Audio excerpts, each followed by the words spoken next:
Hi, this video we are going to talk about variables, the different data types, and some conversion, user interface, how we use input and print to interface with the user, error handling, how to use try and accept to handle some errors, and some arithmetic operators. Now we look at how we can convert string to various data type. Look at the codes here. We have a variable v1 equals to 3, which is a string. v2 equals to v1 plus 5, and we try to print v2. When we look at the result, you will see there is actually an error, and it says type error must be string, not integer. So what is going on? This 3 is a string. How do we know it's a string? It's because it's enclosed by single quotes. So we cannot perform numerical addition. So you cannot add a string. So v1 is a string. This 5 is not a string because you see it's not enclosed by a single quotes. So this 5 is what we call an integer. It's actually a numerical value. So you cannot add a numerical value with a string. So if you want to add 3 to 5, how can we perform this addition, or we call it summation? Is we have to convert this string into an integer value. How do we do that? We use integer. So when you put this 3, which is a string, into this integer, we convert 3 into a integer value 3, store it inside v1. Now v1 stores a value 3. It's not a string anymore, it is an integer. So if we say v2 equals to v1 plus 5, is actually using 3 numerical value or integer plus 5, and we get 8. So we use integer method to convert string to integer value. Now if we try to do this, v1 equals to integer, instead of 3 we put 3.5, and we try to add this value. You will encounter a value error. It just means that this 3.5, this string, cannot be converted into an integer because 3.5 is not integer string. So 3.5 is not a string containing integer. That's why we cannot use integer to convert it into integer. We can use float instead. You put float with 3.5 because this is a float string. You can convert it into a float value, and then you can do a numerical summation. So you will get 8.5.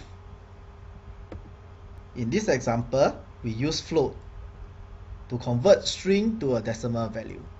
So to convert an integer value, you use int bracket. If you convert into a decimal value, you use float bracket. Now we move on to getting user input. So we use this input command to ask user to, and we display the string, enter your name, and we want to store it into this variable name, and we print out hello with the name entered. So for example, if they say enter your name, you enter E Walker. So E Walker gets into this name, and then you can just print the name hello name, and you will see hello E Walker. So in this case, this input gets the value entered E Walker as a string and is stored inside name. So input is to get in the value as a string. If we are to get in a value like for example age, and you want to use it later on maybe to do some numerical operation, you cannot get in as a string. You have to get in as an integer. So how do we get in as an integer? So there's actually 2 steps. First step is to use input to ask them to enter their age, and input will always get in as a string. To convert it into integer, you must put integer with the bracket. For example, if you say enter your age, so this input will display this enter your age, and the user enters 17. This 17 will come here, and it goes into this integer method, and this method converts it into an integer value and store it into age. And when you try to print you are age years old, that's where you see you are 17 years old. So you use input to get in as a string, then you use integer to convert it into an integer. So there is actually a 2-step process here. Get it as a string, convert into integer. So for example, weight may not always be an integer, it can have some decimal values. Instead of using integer, we use float. So you can ask the user, enter your weight, and the user enter 88.8, which is not an integer but a decimal value. You can convert it into a float and display, and you will say you are 88.8 kg. So it's also a two-step process. Use input to get in the value as a string, then use the float to convert the string to a decimal value. Now if we see these codes here, v1 equals to integer 1.3 and you print, you will see that it's 1. And if you put 1.6 integer, it is also 1. So what is happening? We can use integer to convert a float value or a decimal value into an integer value. If it's 1.3, integer will just discard the decimal value and take this whole number. So 1.3, it becomes 1. 1.6 is also 1. It will not round off, it will just discard the decimal value, and so you just get 1. Regardless is 1.3 or 1.6, you will still get 1. This shows how we use fstring to display some value on the output. So v1 is 23.977. With the user print, put the f in front of the string. So this string, you can see this is a single quote all the way till here is a single quote. So this whole thing is a string. And if you put the f in front of this string, it's called an f string. So you can use an f string to format and put in some variables to print out. So you put v1 in 0 decimal equals, so this whole thing is just a string. So the print will just print everything here until they see this curly bracket.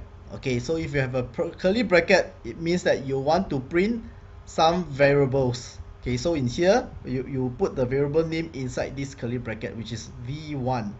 So v1 is 23.977. So 23.977 will come here and be printed. And if you want to print it in certain decimal place, let's say you want to print it as a whole number, 0 decimal place, then you put a column dot 0 f. Dot 0 means no decimal place. F means float because this is a float. So dot 0 f effectively will print a whole number, round off to the nearest whole number. Then comma, v1 in 2 decimal equals, so this is still the whole string, and you have another variable in between this curly bracket, which is also v1, so it's still 23.977. But in this case, now we want to print as 2 decimal place, so we put colon dot 2f, and we see the output. So now you will see v1 in 0 decimal equals v1 in 0 decimal equals, this is just whatever shown in this string here, comma v1 in 2 decimal, comma v1 in 2 decimal is still whatever you have shown here, just the text in the string. This v1 gets converted to 24. We specify .0f means we don't want decimal. So when you don't want decimal, when they display, they have to round off. So 23.977 gets round off to 24. And if you put .2f, then they will display in 2 decimal place, 23.98. So they round off to 2 decimal place.